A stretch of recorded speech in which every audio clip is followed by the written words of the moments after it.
Okay, so we'll go ahead and get started, and I'll try to keep an eye on the waiting room here, but welcome to all. Thank you so much for being here. My name is Brittany Asaro, and I am in the Italian program at the University of San Diego. Our event today, a presentation on pursuing a career in translation with Antony Shugaar, is part of the ITAL Career Talks series. And this series was conceptualized by the Istituto Italiano di Cultura of Los Angeles, the Italian Cultural Institute of Los Angeles. And this year we have participation from UCLA, from USC. We actually have one of the organizers of the series with us from USC today. We have participation from Chapman University and Cal State Long Beach, as well as the Italy America Chamber of Commerce West. So it's a fantastic series that brings together students at various institutions throughout the Southern California region and professionals from various fields who employ their knowledge of Italian language and culture. So it's my pleasure today to welcome Antony Shugaar, who has been working in translation for over 40 years. And I'll turn it over to my colleague in the Italian program at USD, Antonio Ianotta, who will introduce Tony for us. Thank you. Thank you, Brittany. Welcome, everybody. We have a wonderful crowd that is growing while we speak. Also, before I introduce my friend Antony Shugaar, I'm very happy and I look forward to his talk. I would like to remind everybody that we can have a Q&A after Antony talk, so we can write, our comments, our questions in the chat, and we can also ask, raising our real or virtual hand to address, by voice, Antony. Antony Shugaar is a translator and writer, currently working on his 40th book for Europa edition. He has translated 4 Strega Award-winning novels, and the Strega is the most important and prestigious award for literature in Italy. These books are Story of My People by Edoardo Nesi, Resistance is Futile by Walter Siti, Ferocity by Nicola La Gioia, and The Catholic School by Edoardo Albinati. And Antony has just received his 2nd National Endowment for the Arts Fellowship to translate The Desire to Be Like Everyone by Francesco Piccolo. That is, in fact, his 5th Strega. He has translated for such publishing houses, I'm gonna name just a few: Viking Penguin, HarperCollins, Melville House, Atlantic Books in London, New York Review Books, and many, many university presses. He has translated illustrated books for Princeton Architectural Press, the Getty Trust, the Art Institute of Chicago, and Rizzoli International. He regularly translates essays and articles from the French for the New York Review of Books. He has translated many scholarly essays for the Journal of Modern Italian Studies. He has also translated children's books and graphic novels. As I mentioned before, he's the recipient of a National Endowment for the Arts Fellowship, but he also got another one for the translation of Sandokan by Nanni Balestrini. He also translated 2 books by Primo Levi in the new complete works from W.W. Norton, If Not Now, When, and The Other People's Trades. He's also a freelance writer. He has published articles on paper and online with the New York Times, the Boston Globe, the Washington Post, among others, the Village Voice, the Sunday Times of London, the Madrid Daily El Mundo, and of course also an Italian daily, Il Corriere della Sera, as well as many other publications. And finally, I also would like to mention that he translates screenplays, including work by noted Italian authors Paolo Giordano and Niccolò Ammaniti, and he translated 6 of the 8 episodes of Oscar-winning Italian director Paolo Sorrentino's HBO miniseries The Young Pope, starring Jude Law and Diane Keaton. My first question would be, why 6 and not all 8 of them? But I'm going to ask that later. So, Anthony, the spotlight and the virtual floor is yours. We look forward to this speech. Grazie a tutti. Thank you. Thank you all for coming. It's nice to see you. And thank you, Antonio. Thank you, Brittany, for these really wonderful introductions. And of course, to the people running the series, because it's a very interesting series. Translation, as you can tell, takes up a lot of my time, occupies a lot of my mind. And like a lily pad that needs to have a lot of lilies in order to get enough sunlight, you have to do a lot of translating to make a living. So let that be said. But it's a little bit of a way of life and a way of thinking. I was looking around at other translators, and there was one in particular that caught my eye. So I'm going to start with that, which is just kind of a, to me, a fascinating coincidence. And I think that coincidence and synchronicity is a big part of translation. There's the old, I guess, Isaiah Berlin line about, you know, whether you're going to be a fox or a hedgehog. The hedgehog knows one thing with great certainty, and the fox knows a great many things with varying degrees of certainty. And to be a translator, you need a lot of stratagems, you need a lot of luck, and you need a lot of contrivance. So that would make it more the fox than the hedgehog, though there are some hedgehog-like qualities too, and you just have to keep on plugging. But the coincidence I wanted to reference to start with is someone that I noticed. There's just so much of translation in this person's life. The only person I can think of who might be more the exquisite kind of paragon of translation would be Jorge Luis Borges, who's into everything he's written seems one way or another to point towards translation. But I was reading the obituary of Hilary Putnam recently, who was one of the great figures of American philosophy. And I was just fascinated by his work. One of the details that came up in the obituary was his kind of thought experiment called Twin Earth, in which there was in his theory, there were 2 Earths. And the other one was almost in every detail exactly the same as this Earth.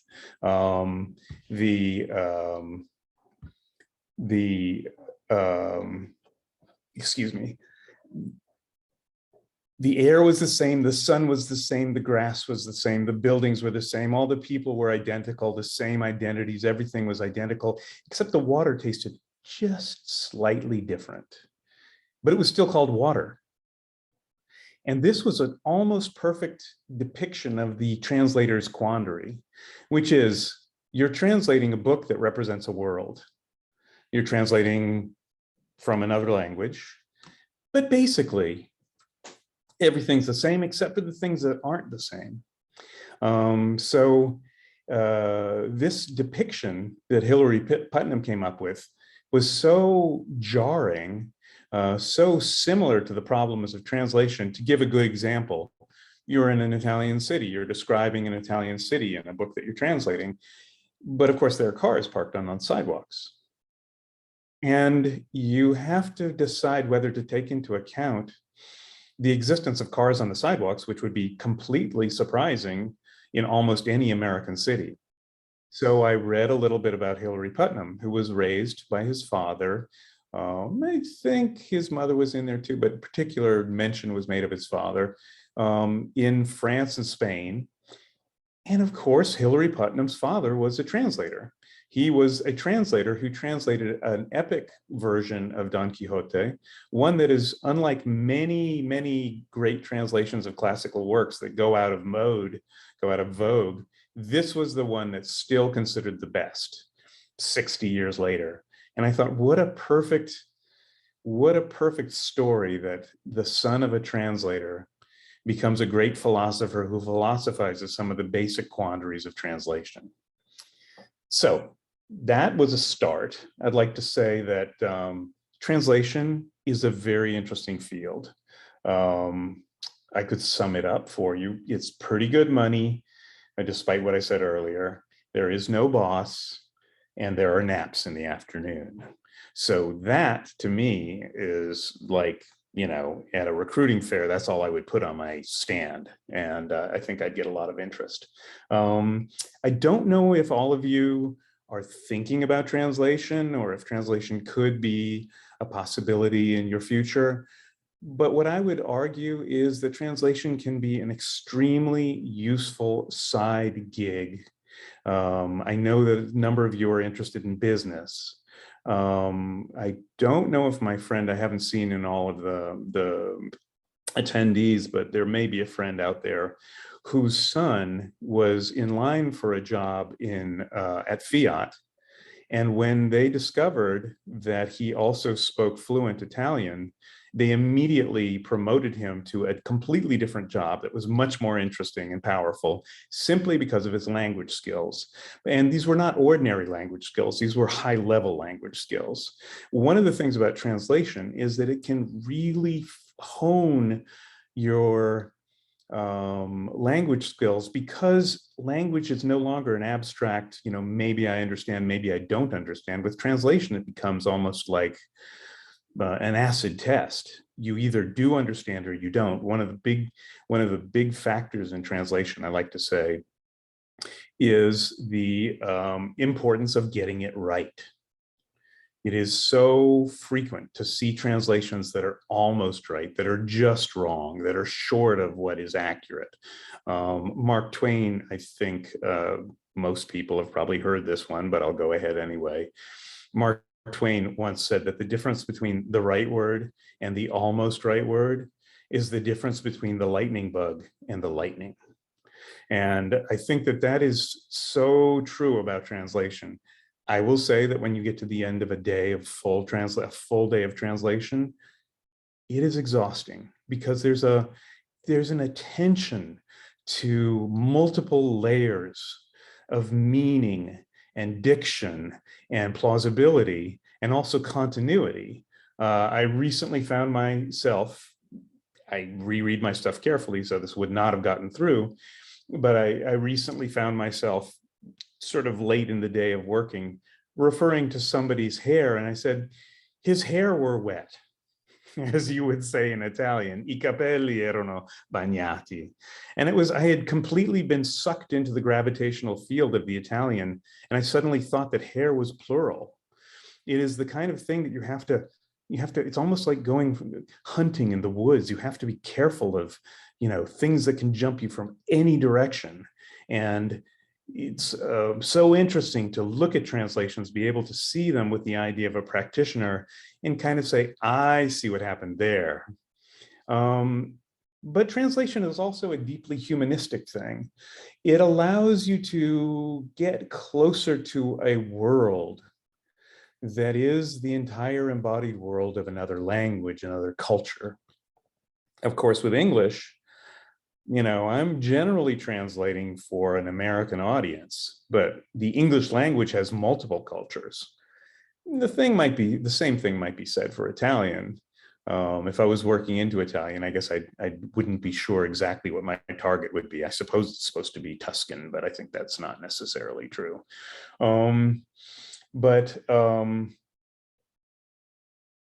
The demands of translation are an invigorating thing. They demand that you do a lot of research. I was talking to Brittany before the beginning of the talk.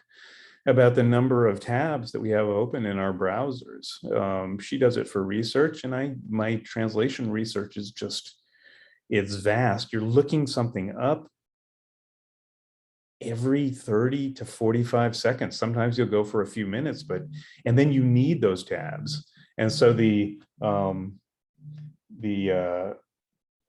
amount of research to just bring all of this together is amazing. At the same time, it's incredibly satisfying. Yeah, maybe not incredibly satisfying. It's adequately satisfying. I personally think that you kind of come into it either suited to translation or not. My father spoke 7 languages. So I kind of come to it honest. And I love to watch my daughter as she's learning languages and as she's kind of embracing what I like to call the experientiality of language, the joy of hearing the strange things that language does, the odd details of accent. I sent her kind of a viral video the other day of young women on the beach at Ostia, the Calippo, le ragazze Calippo, and they were just speaking such unadulterated Roman dialect. And she wrote back just with a big heart saying, I love this, the sound of it.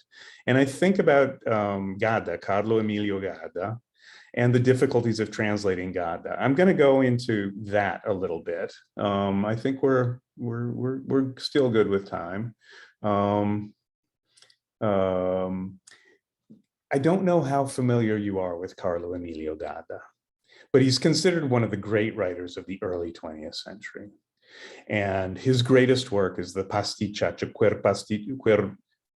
Quer pasticciaccio brutto de Via Merulana, if I'm not saying it wrong. The quer is Roman dialect. That's quel in normal Italian, if you're studying Italian. And pasticciaccio is a very Roman word. It's a big mess. I think it was translated as that awful mess on Via Merulana by William Weaver, who was someone I knew and who was a great and gifted translator.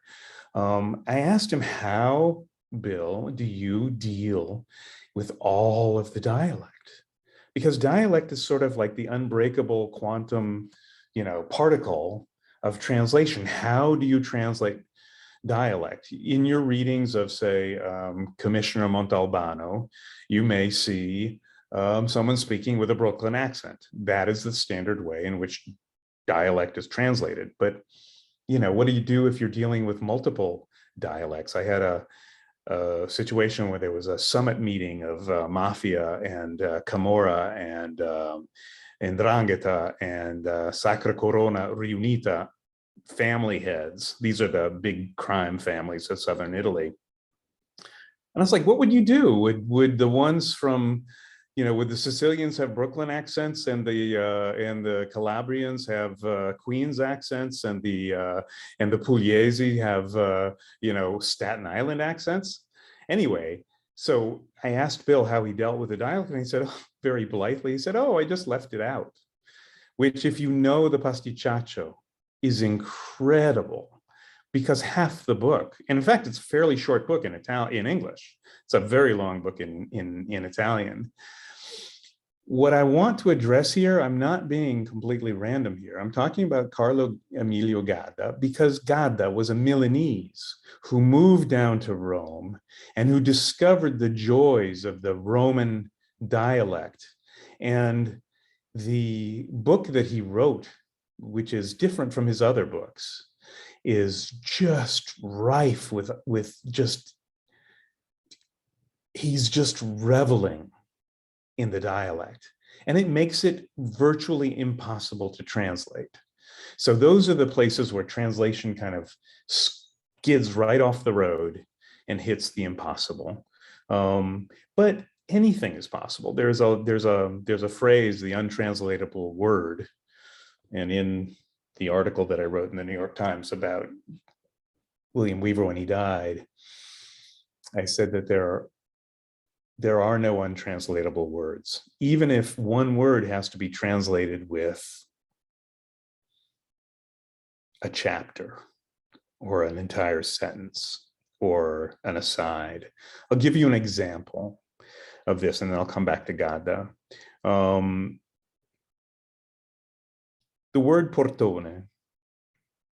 A portone is a door in an older Italian building, and it has double panels, and it opens wide. And as Primo Levi said in one of his descriptions of the Turinese streetscape in Piedmont, where he grew up, you will often see very narrow carriage wheel tracks going in because the doors opened up so that a carriage with 6 horses could go in. The doors close when the doorman, the concierge, leaves his little booth. Then there's a small inner door which can be buzzed open. And when you walk in, there's often a garden with plants and trees. And then there's a stairway and you go upstairs. But a portone is very much unlike any door you would ever encounter in the United States, or even, well, perhaps some old buildings in England. In French, it would be a porte cochere. So how do you translate the word portone? Street entrance, but there's always going to be some loss. And so part of the work of translation is deciding what to let go, because you can't be explaining everything constantly to your readers. The readers will get bored and will go away. So the research involved in finding out exactly what something means, and then the determination of what to let go, the triage of what to explain, because nobody wants to be explained to. So it's very important to let readers gather their own conclusions about what's going on.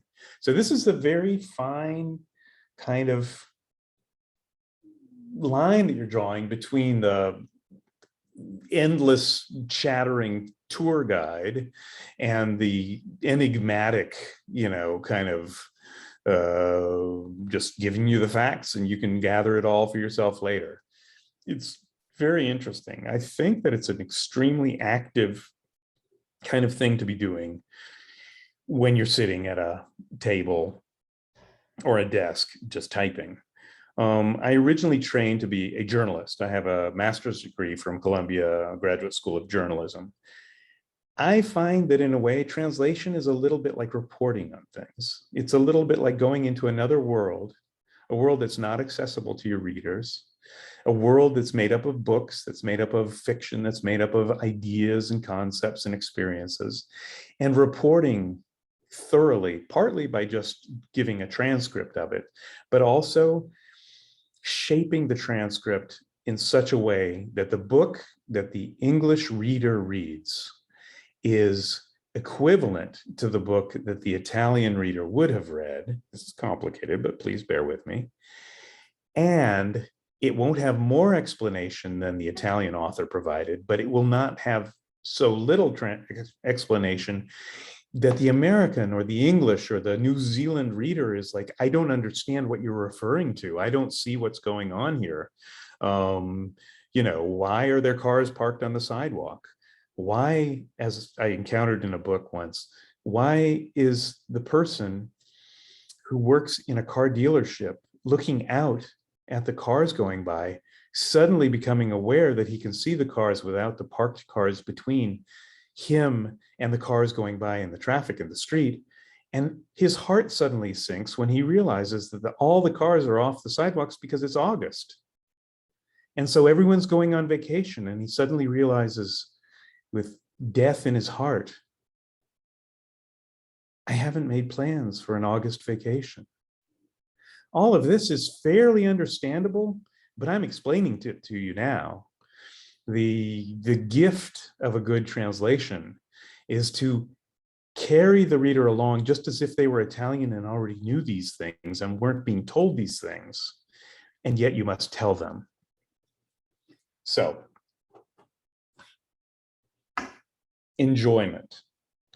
I think that nowadays we often refer to it as autonomous sensory meridian response, the ASMR that comes with unboxing videos and hearing wrapping paper crackle. You know, there are videos on YouTube that are these strange experiential videos of, you know, having somebody whisper, or you know, role playing in elaborate science fiction stories. All of this has a weird tingle effect on people's spines. I imagine that if a number of you are in academia or interested in pursuing academia, if you do papers, you must know the researcher's tingle, the feeling of excitement and the kind of the tingle that goes down your spine when you stumble on the thing you've been looking for. Well, translation is a constant pursuit and discovery of exactly the right word, the correct way of rendering this thing that seems completely alien, and then you suddenly realize it's there in English. Farhad Manjoo in the New York Times wrote an article just a few days ago about the delight of hearing a certain book narrator's voice in an audiobook. Some of these same things happen with translation. When you realize that you are bringing a work of literature to your readers, and you're doing it in a way that is your very best effort. And what it does is it brings you, for instance, I know a number of you may be, you know, studying Italian, but interested in business.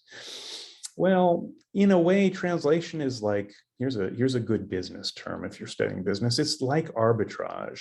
You're taking a valued, you know, property that's only available in one market, and you're bringing it over into another market, into the English language. And the best you can do is brings the greatest value to that translated text. So one of the things that I wanted to talk about in my, well, there's a couple of things. I'm going to read a couple of very brief texts that kind of illustrate translation to me. I think I mentioned, I don't know if I mentioned Jorge Luis Borges, but he was the librarian of Buenos Aires, and he was a brilliant student of American literature. I don't know if he himself was a translator, but he explored the whole comparative literature aspects of how a work of literature can come from one culture into another culture.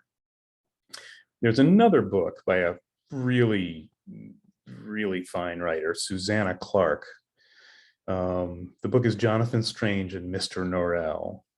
And when I read this, I then did a little bit of research and was not surprised to discover that early in her career, Susanna Clark, who was a book editor, was also living in Portugal, where she worked as a translator. And the following paragraph, I think, really, this is when I had the suspicion she might have been.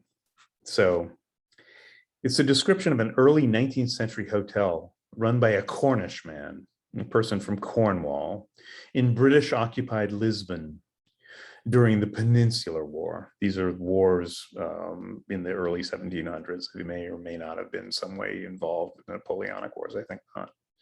The Cornish man, Mr. Prideaux, wanted his guests, mostly British officers, to feel at home in his hotel. So now, let me read from Susanna Clark's book. In this, making them feel at home, he was only partly successful. Do whatsoever he might, Mr. Prideaux found that Portugal continually intruded itself upon the notice of his guests. The wallpaper and furnishings of the hotel might all have been brought originally from London, but a Portuguese sun had shone on them for 5 years and faded them in a peculiarly Portuguese manner. Mr. Prideaux might instruct the cook to prepare an English bill of fare, but the cook was Portuguese, and there was always more pepper and oil in the dishes than the guests expected. Even the guests' boots had a faintly Portuguese air after the Portuguese boot boy had blacked them. I think that is such a beautiful rendering of exactly what the quality is that you're trying to bring over from the original source text into an English book. I find, for instance, I sometimes see in Italian, so it's an Italian book, okay, but it's an Italian book set in Italy. If the Italian book is set in New York, it's about American people, well, okay, that's a whole different thing. But most of the books that I translate from Italian and from French, and most of the books that I translate from Italy are set in Italy and have Italian characters. I often see translators render mamma as mom. And I find that so bewildering because there's the Portuguese sunlight. It's a mama is a mama. William Weaver once said that the most difficult word to translate out of Italian is buongiorno, because buongiorno does not mean good day. It does not mean hello. It is something very different. And when I can, I leave it. If it is set in Italy, it's something that's happening in Rome, people are speaking in Italian, then they say buongiorno. I just italicize it, and that's my work done. I'm going to move over to another topic, which is humor and tragedy.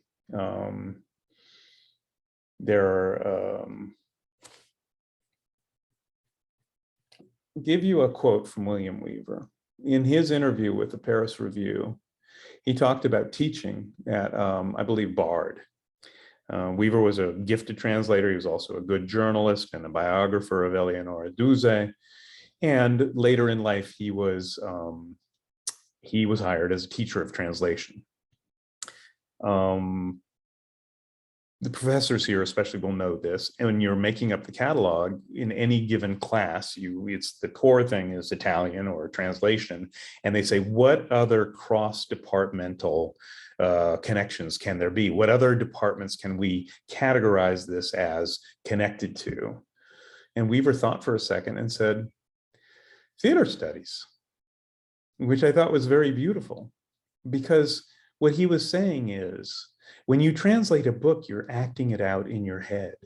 You're not converting one word to another as found in the dictionary. You are trying to reenact the stage play in your mind of what the book has and how it worked. So theater studies made perfect sense for translation. And Weaver described to me, he said, I walk up and down, I gesticulate as I read it aloud. I'm trying to get myself into the character. I'm trying to think of how it works. And all of this was just, fascinating to me, because it's very much what is going on with translation. Humor. Most humor comes across, untranslatable jokes. For the most part, the joke is, why are we trying to outrun a bear? There's two of us and we're trying to outrun a bear. We can't outrun a bear. Bears are very fast. And the punchline is, I don't have to outrun the bear. I have to outrun you. Well, that's just as funny and tragic and horrifying in Italian as it is in English. There is a science fiction writer named Robert Heinlein who had one of his characters in a book called Stranger in a Strange Land say, and he was an alien, he said, your earthling humor, when you laugh, it's always because someone is getting hurt. Someone is being eaten by a bear. Someone has fallen off the curb. Cary Grant famously said, comedy is a man in trouble. And that translates very well and is just as funny in Italian. There's some shading areas, some things that are funny in Italian that are not funny in English and vice versa. But on the whole, they work just fine. Where you have problems is puns. Puns are what you cannot translate often. Sometimes you're lucky. It's a matter of being willing to be lucky and figuring it out and finding out how you can do the pun into English. But the funny thing, and Heinlein's character notes this, he says, but puns in which nobody's ever hurt, you earthlings don't laugh at puns, you groan at them. And it is very true. They're a formulation that is linguistic, that somehow, I don't know why it is that we laugh when someone's being hurt and we groan when no one's being hurt, but that seems to be the nature of comedy. These are the kind of things you start to notice when your business is trying to transform meaning from one language into another, move it from one place to another.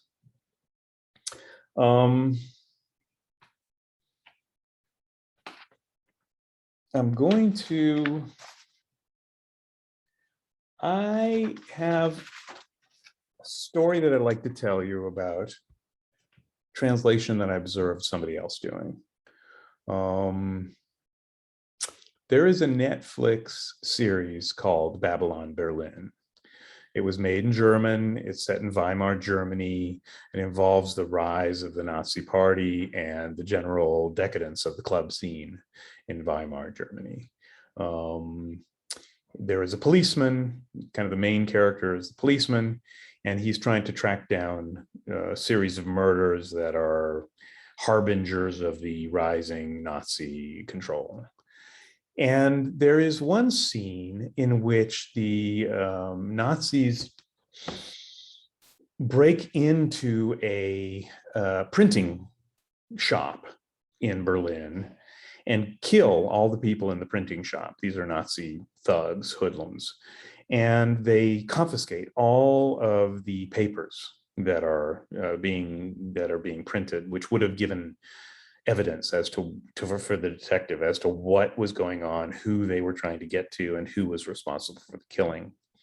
And then in a very nice little detail in a detective, series, the detective turns the wheel on the printing press and discovers that there is one piece of paper still caught on the platen of the rotary printing press. And that piece of paper has all of the evidence that they need to track down the murderers. All of this is just, standard, ingenious detective fare. I think it was kind of nice. But the word that caught my attention was the Walzenkönig, which is, they said, this is what that piece of paper is, a Walzenkönig. It's a print king. It's a piece of paper that's caught in the machine. And, it's caught in the machine after everybody that's working on the machine has been murdered and all of the papers have been confiscated. So it's the one purloined letter that is the piece of evidence that changes the whole, course of the history. And I was fascinated by seeing Walzenkönig translated as print king. I wanted to see if there's any such thing as a print king. Is a print king a piece of paper caught in a rotary press in English? No, there's absolutely no sign of any such term. It's a literal translation of the German print king. And this is to give you the reason I'm telling you this story is this is the kind of thing that these are the kind of branching paths, gardens of branching paths I go down all the time in my work. I immediately set out to research the German Walzenkönig. Well, the person that invented the rotary press happened to have been named König, a very common name in German, but there was no sign anywhere of a Walzenkönig being a thing. Spoke to a good friend of mine who's expert in German, and he did some research and he reached out to some friends of his. As they say in Victorian, children's novels, like the Harry Potter style, and when they went back, the little shop was no longer there. There was no such term in English. There was no such term in German. It was completely made up for the show, and the translator made up something to match it. And it was as made up in English as it was made up in German. And so it's a non-existent word that was a perfect translation. I just thought that was very interesting. There are all manner of other things that I could discuss, but I think the thing that I'd like to end on, because I think I'm getting close to the right. I think I'm close to the amount of time. I think it soon we'll be taking questions. Yes, if maybe at 1 we can start the Q&A, Yeah. Tony. Yeah, I have an exactly 4-minute little item that I can that I'd like to. So this is a quote from a very nice translation by Lee Sandlin in the Wall Street Journal of a book about translation by David Bellows. The book is called "Is That a Fish in Your Ear?" I think I've described enough bad translation that I think you can all see where that title probably came from. So in this review, Lee Sandlin, I believe this is the opening from it. I have kind of snipped it out of the article. A Russian friend of mine once tried to improve his English by studying T.S. Eliot's Preludes.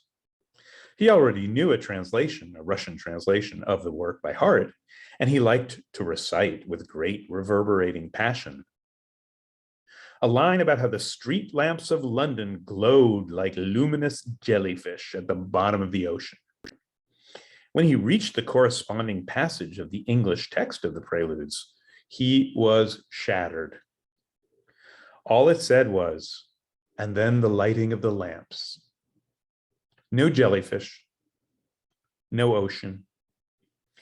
Evidently, the Russian translator had found Eliot's austere original to be insufficiently poetical and had decided to goose it up. My friend felt doubly betrayed, first by Eliot, because his poem was not so interesting after all, then by the translator, because his beautiful line was a fake.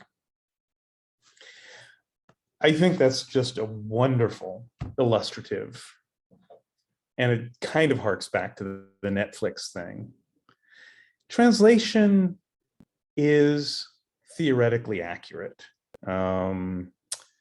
Gabriel Vasquez, the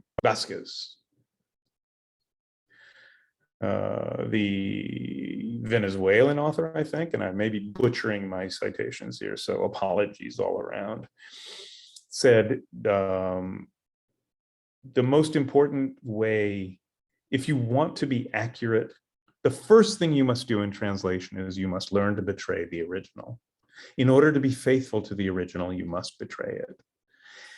And what he's saying there, and I think this is one of the beauties of translation, one of the autonomies, one of the reasons that translation feels so much like a voyage, like an independent voyage of exploration and adventure, is it's not about being anchored to the original. It's about taking in the original and rendering it in a new language, and the language in the English that the author would have used if the author had been born speaking English, which is a very Borgesian idea. And I'll just close with this thought from the author of The Hours, which is based on Mrs. Dalloway. And I always forget the author's name, but he wrote a very nice piece in the New York Times saying that things happen to his work in other languages. His work has been translated into a number of other languages. And the translators will take liberties with his text. But he's very indulgent. He's very much on the translator's side. He knows that they're not rendering exactly what he wrote, but he likes to see that happen. He likes to see his work take bloom in another language. And he says, because the reason I'm especially indulgent is the book I wrote was a very poor translation of the Cathedral of Fire that I originally conceived and sat down to write as a book. And what came out was nothing like what I'd hoped for it to be in the first place. So all they're working off is a very poor second generation of a Cathedral of Fire that blossomed in my head. And I think that's all translators can do. So let's spare a thought for them and pity them. We do the best we can. If you ever wanted to find out more about it, I would be glad to talk to you.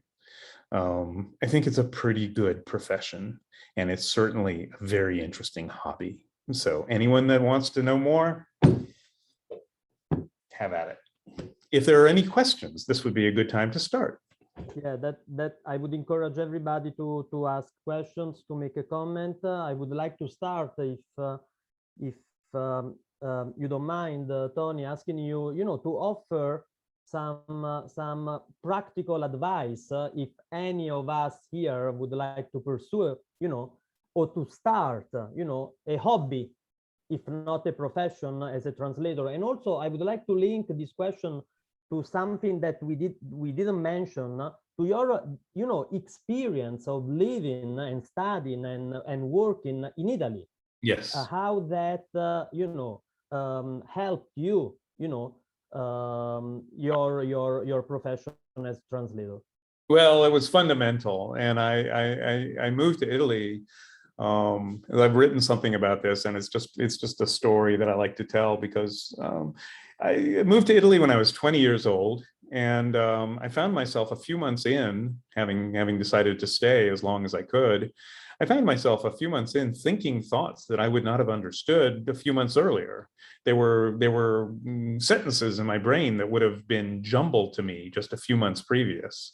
And very much looking at the world around me, just exploring the details of Italian life. I remember that my roommates in Via del Pasticcio, which is a funny name. I lived on Via del Pasticcio in Perugia, which is referencing pasticciaccio.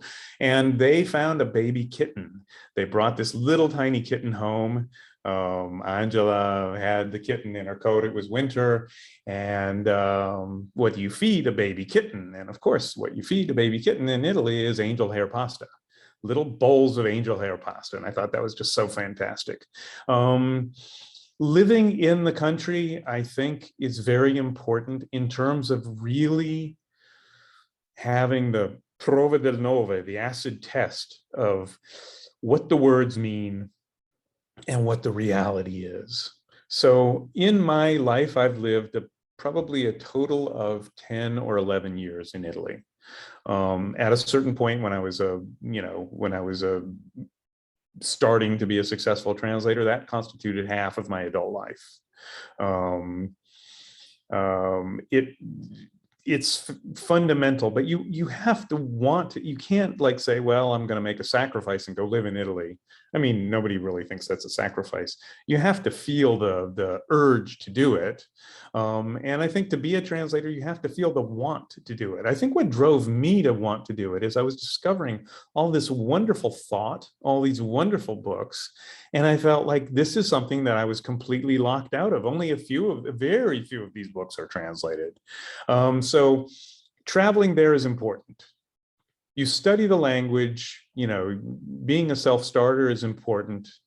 And translating anything. There's a story that I learned from Pietro Scarpellini, my professor at Perugia, who is a world expert on the upper basilica of Assisi, because it's a very specialized thing. And he talked about Michelangelo's apprenticeship. He said when great Renaissance artists were apprentices, they were at age 5, they were given clay and roots and minerals and things and set with a mortar and pestle to grind paint all day long in the summer from 5 in the morning or 6 in the morning until 8 in the evening. And they were doing that until they were 12. Well, if you're grinding paint for 7 years as a child, you're going to develop the kind of color sense that explains Raphael, Michelangelo, and Leonardo. That is what I would suggest for translating. If you're going to translate, you either do it for yourself, and what is it that Samuel Johnson said? No one but a fool ever wrote except for money. You should translate for money. So if you want to become a translator, what I suggest, the first thing you do is go on Prose, P-R-O-Z, it's a website, and take a lot of underpaid translation on terribly uninteresting subjects. Pharmaceuticals, engineering, just anything, because all of that random information translated is going to accustom you to the most important thing, the unforeseen, the surprise, the Walzenkönig, the word that doesn't even exist that you have to translate.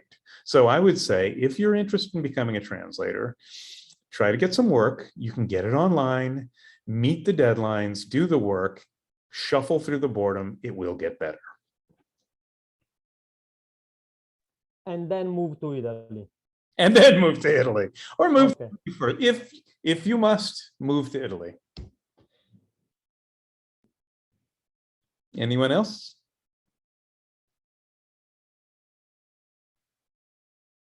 Yes, Katie, I think you can unmute yourself, I believe. Yeah, what other resources do you recommend for getting started, for just doing it on the side? And then what step do you take next after you've done that for a little bit? Oh, Well, by resources, Katie, do you mean, you can unmute yourself again. Do you mean, like, what do you mean exactly by resources? So you just recommended like going on Prose to look for things. Is there anything else, any Sure. other place we can go to that you recommend, or? Sure, absolutely. So first off, if you're going to become a translator, by this point, you're reading, right? Read as much as you can.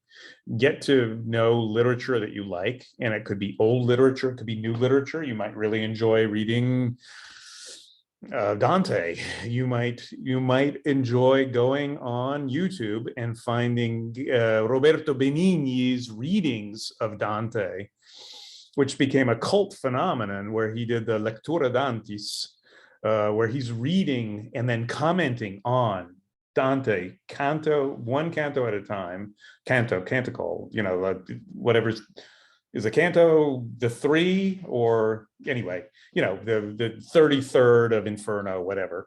And so he would go through one of those with an audience of an entire piazza in Florence, you know, 11, 12,000 people, listening with bated breath to him describing that. Find that, you know, the Roberto Benigni reading and explaining Dante. Find things that you love. Read comic books. Get Tintin in Italian, where they do this wonderful thing where SPQR, they go, SPQR, sono pazzi questi romani. These Romans are crazy. That's a nice piece of translation. That's right up there with Cruella de Vil becoming Crudelia de Mon. Watch movies. Watch Luca in Italian, watch you know, Dumbo in Italian, watch the Italian translation of movies, you know, all of that. And then in terms of finding the work, not only prose, but, you know, reach out to editors. I'm reasonably well established, so catch me if you can. But, you know, if you find something and you love it, don't translate the whole thing, because that could be an exercise in futility, but maybe, you know, do a sample translation. And then here's the thing, try translating something that's already been translated. And then when you feel that you've worked yourself up a little bit, and you can, you know, translate something, or find an Italian translation of something in English that's a book that you love, and then see if you can take that book into Italian and do a better job than the Italians. There's a number than the Italian translator. There's a famous mistake in The Great Gatsby, The Great Gatsby, at the end of it, when it says we're boats, you know, beating into the stream, or beating into the wind. And the translator didn't know what beating meant, and you thought it meant rowing. So you could do a better translation of The Great Gatsby. Do all this until, and then don't be afraid to talk to editors, to reach out to editors and say, you know, are you familiar with this really fascinating? Expect a lot of rejection. Okay, I'll tell you, that's something you know, I've got a thick skin, but take yourself seriously. Try and get the work. Try and get the work for the, you know, on Prose, where you can say, well, I made a few $100s anyway. I did a certain amount of work. And second, try and get published. There's no, you know, start today. Why not? So that's my suggestion in terms of resources. And Katie, please say if that's not fully answering your question. You okay? Yeah, that makes sense. Thank you. Okay. Anybody else? Come on. Brittany. Brittany. I do have a question, but we also have a question in the chat. Mine's a very simple question that maybe you can answer after the one in the chat. And it is, so the one how important is it to be ATA certified in order to be a qualified translator in the field of literature or movie scripts? Well, a very, very fine Italian writer once said to me, Giovanni Mariotti is a brilliant writer. And we were both working for FMR magazine for Franco Merici, a wonderful publisher who recently died. And he said, you know, he said, Lina, who's the kind of in charge of things in Ricci's office, she says, she always calls me Dottor Mariotti. He says, it embarrasses me. I'm not a dottore. I don't even have a college degree. You know, he's a great writer and he had no certificate. And I will say right here, I don't have ATA certification. So you want to do it as badly as I do it, you probably could get away with it. It might be helpful. I don't know. I will tell you, I got a review of the Catholic school. Antonio was mentioning that there's a movie out of a book I wrote, The Catholic School, which was more than 500,000 words. And it was reviewed in the New Yorker, which actually did a we got the most positive and the most negative reviews I've ever seen for a book, like on both, either way. And the New Yorker writer said, Tony Shugaar translated the book with unflagging vigor. And I was like, that's really nice. I appreciate that. Because, you know, if you love what you're doing and you're experienced and you know what the Italian means, then the certification, I don't know how much it means, but, you know, probably it's a good thing. How important is it? I don't know. I do it without ATA certification. I will just say that. So if you want to do it as badly as I do, you'll probably be okay. And I see, Brittany, I see your question. I'll read it out. How do you see the future of the field? Is Google Translate your arch nemesis? Google Translate is one of my arch nemeses. I mean, you know, I can't think of any good arch nemeses from the Marvel universe. So, you know, I'd say those were. Google Translate has ruined a couple of Christmases, and I'll tell you how. It seemed to be a favorite thing of the New York Times Magazine to do for 3 Christmases running, to say Google Translate has reached this incredible new level. The first time, and this is where the sting was kind of taken out of it. So I'll share with you my Christmas woe. The New York Times had written about how Google Translate was they had done a big presentation and they showed off how Google Translate was able to do a flawless English translation from the Italian of The Snows of Kilimanjaro by Ernest Hemingway into English. And they matched the original perfectly. It was just stunning to see that a machine could do this.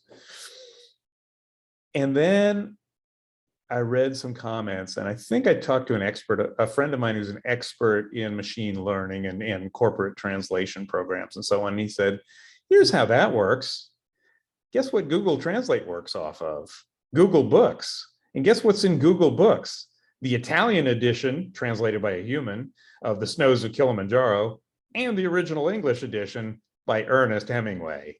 So you shouldn't feel so bad about what a good job the robot did in translating it. All they did was match the words, and that's how that worked. Well, I felt a little better. I spoke to this friend of mine, Tom Atwood, and he said, listen, you don't have to worry about anything. You're going to be okay. You may, in a number of years, find yourself editing machine translation and not translating yourself. But I'll tell you what I've found. You know, those little moments of discovery, the little chills down your back when you think of like, oh, that's the perfect translation for this thing. And it's a surprising translation. It's perfect for the English, and it's not what the dictionary would tell you. It's a connection that hadn't occurred to anyone else until you were the first to think of linking that Italian word or that French word to that English solution. And it's perfect. It's exactly what the writer would have done if they'd been native English. It's a moment of discovery. Well, computers, Google Translate, and all the other, software that's out there they're not doing that yet. They're not doing surprising things. They're doing predictable things. They're doing predictable things pretty well. And then the things they're doing that are surprising are glaring mistakes. So I'm feeling pretty good about Google Translate. Thank you, Brittany, for asking.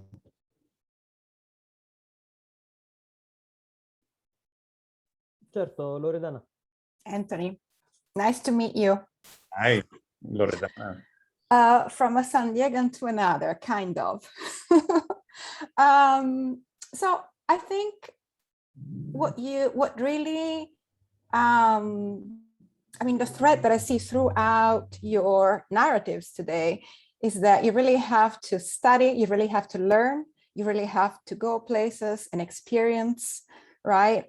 You really have to read a lot. So I think the school, right, is really that. It's learning and learning and learning and experiencing more than, I mean, obviously the degree in translation is great, but if you haven't read literature, if you haven't experienced Italy, it's just not, you know, really gonna help you that much in the long run. So that's what I'm getting from the talk, and I'm just putting it out there. So I don't really have a question. But I can respond to that. And I think that's a very interesting point, Loredana. Thank you. I like to talk about, you know, I described William Weaver walking around his house. In the room, by the way, it's the house he bought with the proceeds from Name of the Rose. And so the room that he had paid for with a book written by Umberto Eco, he called the echo chamber. And he would walk around in this room kind of gesticulating madly and trying to imagine himself into this translation. He was exploring whether it was plausible. There is this, it is a body of knowledge, but it's not a science, it's an art. There is no science to translation. It is a body of knowledge, a body of understanding that you're steeped in. You can't just learn it from a book and then set out and do it. It's got to be everything. It's got to be an entire knowledge of the world. It's got to be, you know, if it happens in the Middle Ages, you have to know what is plausible. You have to know, I found the greatest word, Loredana, you'll love this, because this is the kind of, you know, many faceted knowledge that you need. I was trying to find a way of describing the kind of fake medieval speech that was taking place in this this book by I think the guy that wrote the Brigata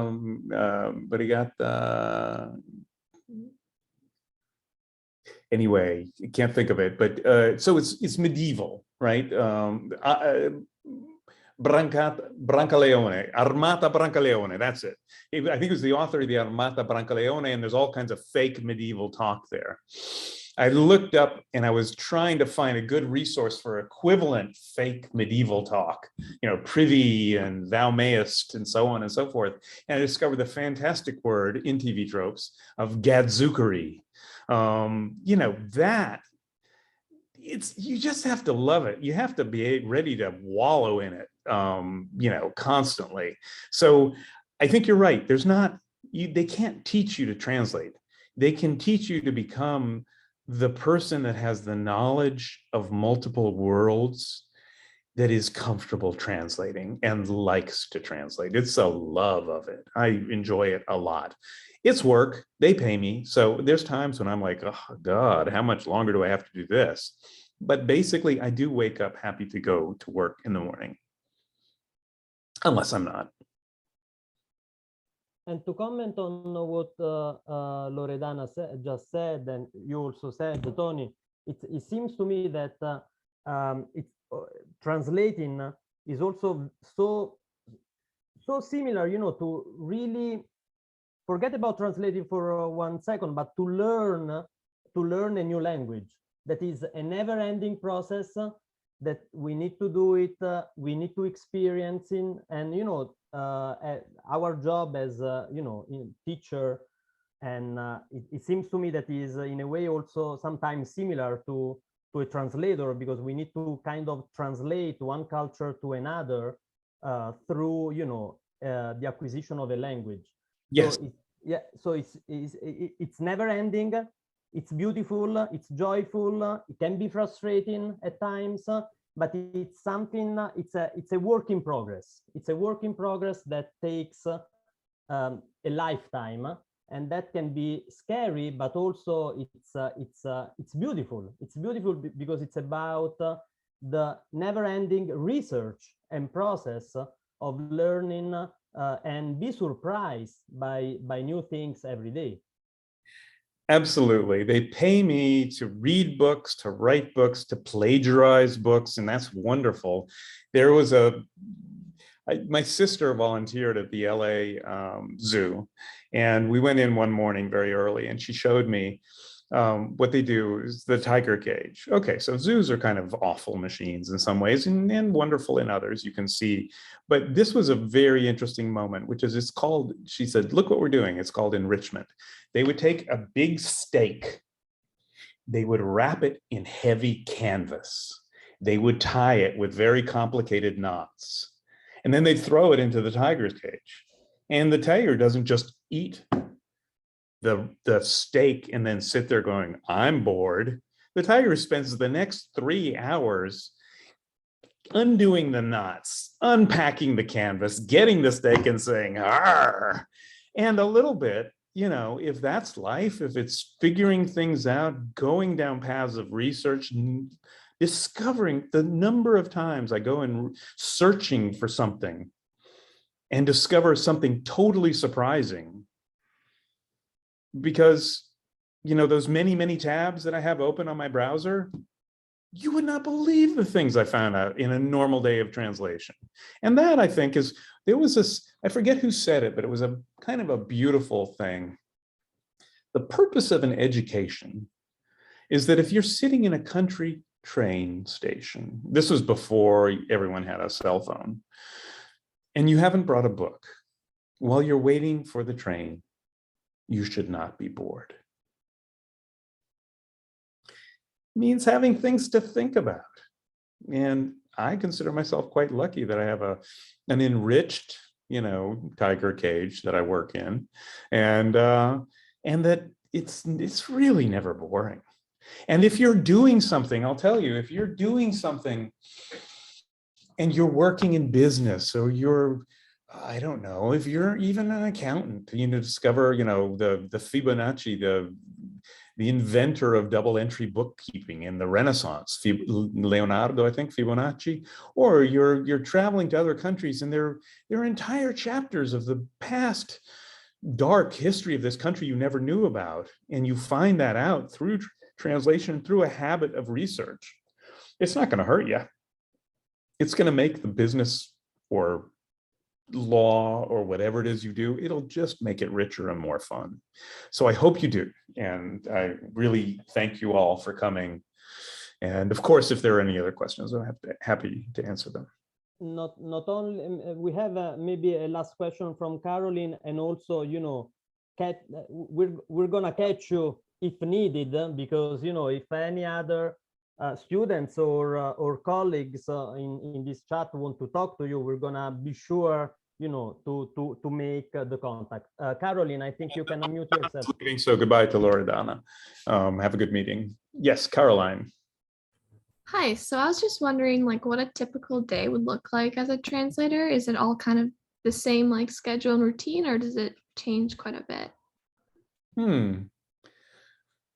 Well, what is it they say about war? Long periods of boredom interspersed with moments of absolute terror.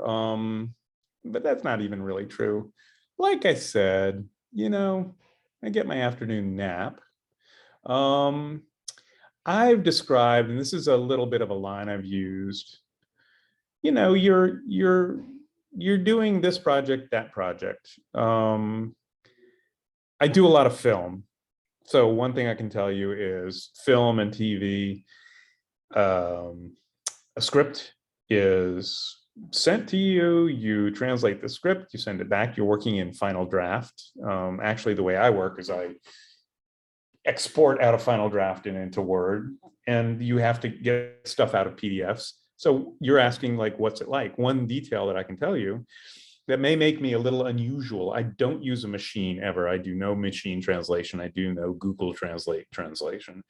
What I do though is I get a PDF, I take the whole book and I convert it into Word and I work directly in the Italian text. So I have a Word file, a single Word file, which is the entire book. And then I move around inside of that text. I have various ways in which I navigate through the text. Sometimes, if it's right, I will go through and convert one word, but you have to be careful. You can't just like automatically do it. So there's all kinds of, you know, technological things. I will start.